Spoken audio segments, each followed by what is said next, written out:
Cuentan que Qin Shi Huang no nació en tiempos tranquilos. Su mundo era un rompecabezas roto, reinos que se peleaban, alianzas que duraban menos que una tormenta y gente que ya ni recordaba lo que era vivir sin guerra. Y en medio de todo ese caos, un niño de 13 años fue empujado al trono. Sí, 13. A esa edad algunos están aprendiendo a escribir su nombre derecho. Y él ya tenía que aprender a gobernar un territorio que ardía en conflicto. Desde pequeño le dijeron que su destino era gigantesco, unir lo que estaba dividido, transformar la pelea en orden y construir un imperio tan firme que nadie pudiera derribarlo. Y mientras otros chicos corrían detrás de cometas, Qin Shi Huang corría detrás de un sueño imposible. Lo sorprendente es que lo logró. Uno tras otro, los reinos se fueron rindiendo. Y cuando por fin consiguió juntar todo bajo una sola autoridad, se convirtió en el primer gran unificador. Mandó construir caminos, murallas, leyes, como si el mundo fuera un tablero que al fin podía acomodar a su gusto. Cuando tuvo todo, el poder, las tierras, los ejércitos, la gloria, también llegó algo más oscuro: el miedo. Un miedo profundo, silencioso, que lo seguía a todos lados. Porque cuando más grande se volvió su poder, más frágil se sentía él. Como esa gente que parece tener la vida resuelta, pero vive paranoica, mirando por encima del hombro, esperando que alguien les quite lo que lograron. Qin Shi Huang, el hombre que había unificado un mundo entero, empezó a desconfiar hasta de su propia sombra. Y fue en esa mezcla tan rara, grandeza inmensa, miedo constante, lo que abrió la puerta de la obsesión más peligrosa de su vida. Dice que un día, en pleno esplendor de su imperio recién unificado, Qin Shi Huang escuchó algo que le cambió la mirada para siempre. No fue una profecía ni un sueño extraño, fue apenas un susurro de parte de aquellos hombres que vivían rodeados de humo, hierbas raras y secretos ancestrales. Los alquimistas. Ellos hablaban de un elixir, un brebaje capaz de hacer lo imposible: vencer a la muerte. Decía que existía una mezcla tan pura, tan poderosa, que quien la bebiera no tendría que temer el más allá jamás.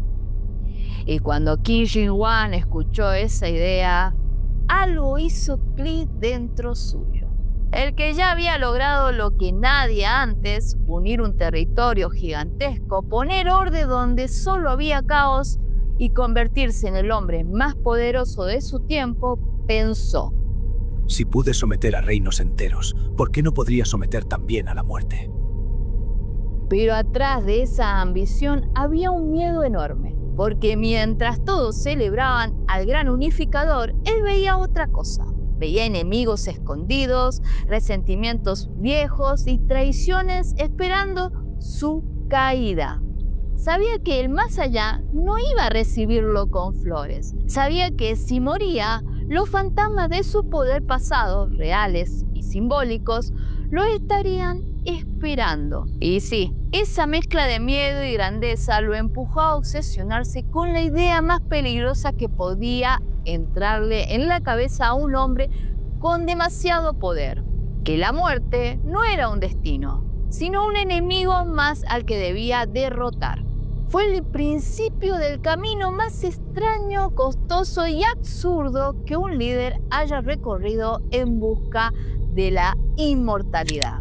Cuando Qin Shi Huang quedó atrapado en la idea de que la muerte era un enemigo al que todavía podía vencer, empezó la parte más increíble de esta historia: las expediciones. Pero no expediciones normales, no. Este hombre mandó a construir barcos enormes para buscar algo que nadie había visto jamás: islas mágicas habitadas por seres inmortales. Sí, así como lo escuchás. Le dijeron que más allá del horizonte existían tierras donde vivían guardianes eternos. Y él, sin dudar un segundo, decidió que allí estaba su salvación. Entonces eligió a Khufu, uno de sus hombres de confianza, y le encargó una misión casi imposible: encontrar esa isla. y tráeme el secreto para vivir para siempre. Y Kung Fu salió al mar con una flota que parecía más un pequeño mundo flotante que una expedición. Jóvenes elegidos por su salud y belleza, artesanos capaces de construir cualquier cosa, animales para criar y semillas para cultivar. Era como enviar un pedazo entero del reino hacia lo desconocido. Lo más curioso es que la aventura sonaba épica, pero también desesperada. Qin Shi Huang, el hombre más poderoso de su tiempo, apostando todo por un mito. Pero acá viene el giro. Los barcos se fueron. El viento los empujó hacia mar abierto y nunca más volvieron. Nunca. Ni un mensajero, ni un rumor, ni una señal en la distancia. Por supuesto, la historia se llenó de teorías. La más divertida y la más humana dice que cuando Kung Fu y su gente llegaron a alguna tierra lejana, se miraron entre todos y dijeron: ¿saben qué? Yo no vuelvo. Porque entre volver a un emperador paranoico que creía que el océano tenía la respuesta a su inmortalidad y empezar una vida nueva en un lugar desconocido, bueno, la decisión no parece tan difícil. Las crónicas incluso insinúan que podría haber terminado fundando aldeas enteras, mezclándose con culturas nuevas, viviendo vidas tranquilas lejos del peso de un imperio y de un hombre que estaba empezando a perder la brújula. Dicen que cuando las expediciones no volvieron, Qin Shi Huang no se rindió. Al contrario, se aferró más fuerte a la idea de vencer a la muerte. Y ahí aparecieron los alquimistas, con sus promesas mágicas. Llegaban con frascos brillantes, polvos extraños, líquidos que parecían sacados del interior de una estrella. Le decían que esos brebajes eran puros, divinos, eternos. Que si lo tomaba, su cuerpo iba a empezar un proceso de transformación, un camino hacia la vida sin fin. Y él, desesperado por creer, tomaba todo sin dudar. Día tras día, copa tras copa, como si cada trago fuera una puerta abierta hacia la eternidad. Pero acá está el detalle que da escalofríos. Muchas de esas fórmulas contenían mercurio. Sí, mercurio. Un metal brillante, hipnótico, que en esa época creía que tenía propiedades sagradas. Mientras él lo bebía convencido de que estaba purificando su alma, lo único que estaba haciendo era destruir su cuerpo desde adentro. Se enfermaba, se debilitaba, se mareaba y aún así seguía tomando más. Porque cada síntoma lo interpretaba como una señal positiva, como si su organismo estuviera cambiando para convertirse en algo superior. Era trágico, pero también tristemente humano. Mientras su salud se desmoronaba, él estaba convencido de que estaba dando los primeros pasos hacia la inmortalidad. Y nadie se animaba a decirle lo evidente: que lo estaban envenenando, que el hombre más poderoso del mundo estaba cayendo víctima de sus propias obsesiones.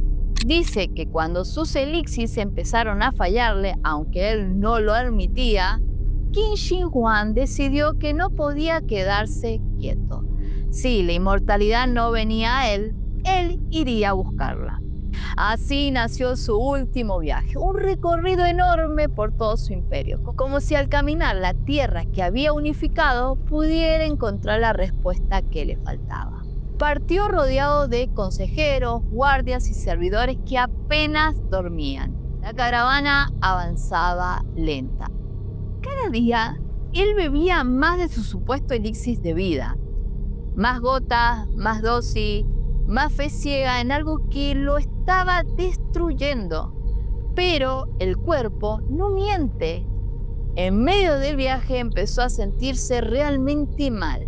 Dolores, fiebre, mareos, una fragilidad que nunca había mostrado. Y así el pánico estalló entre los consejeros, porque había un problema enorme. Nadie podía enterarse de que el emperador estaba muriendo. Su poder era tan absoluto que incluso su muerte era un secreto de Estado. Si el pueblo lo sabía, si los enemigos lo olían, si sus propios hombres sospechaban, todo podía desmoronarse en segundos. Así que empezaron a esconderlo. Taparon ventanas, bajaron cortinas, silenciaron rumores, ordenaron que nadie se acercara demasiado. Incluso llegó un momento en que usaron pescado salado, sí, pescado salado, para disimular el olor del cuerpo que empezaba a fallar. Mientras tanto, Qin Shi Huang seguía dando órdenes delirantes. Quería más elixir, quería avanzar más rápido, quería ver señales donde no había nada. Era como un gigante peleando contra su propia sombra, sin aceptar que estaba perdiendo. Y entonces, en una de las noches silenciosas de la caravana, ocurrió lo inevitable. El hombre que había construido un imperio inmenso, el que había desafiado reinos enemigos y leyenda, el que creía que la muerte no era para él, murió. No por un rival, ni por una batalla, ni por una enfermedad misteriosa.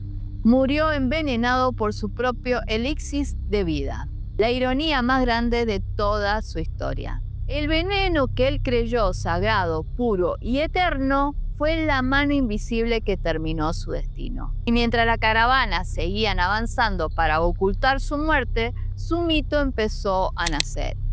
Entonces empieza el show.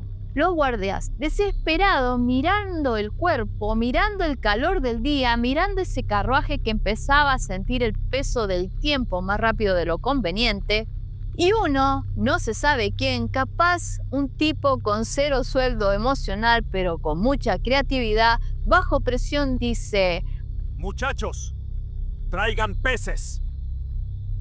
Muchos. Y ahí van.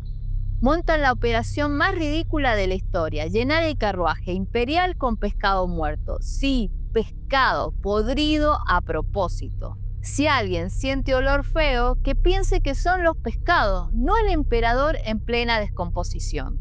Un hombre que pasó su vida entera buscando ser eterno, viajando en secreto rodeado de un ejército de guardias que marchaba al lado del carruaje, tapándose la nariz, como si formara parte del peor delivery marítimo de la historia.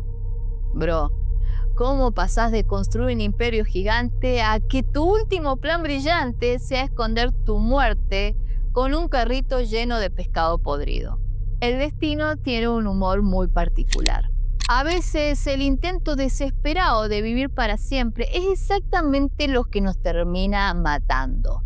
Porque al final Qin Shi Huang no murió por un enemigo, ni por una guerra, ni por un golpe de palacio.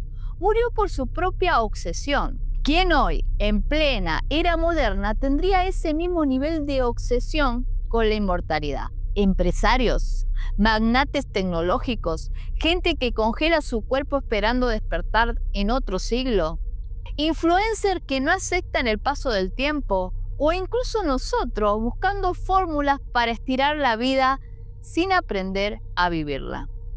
Te lo dejo picando.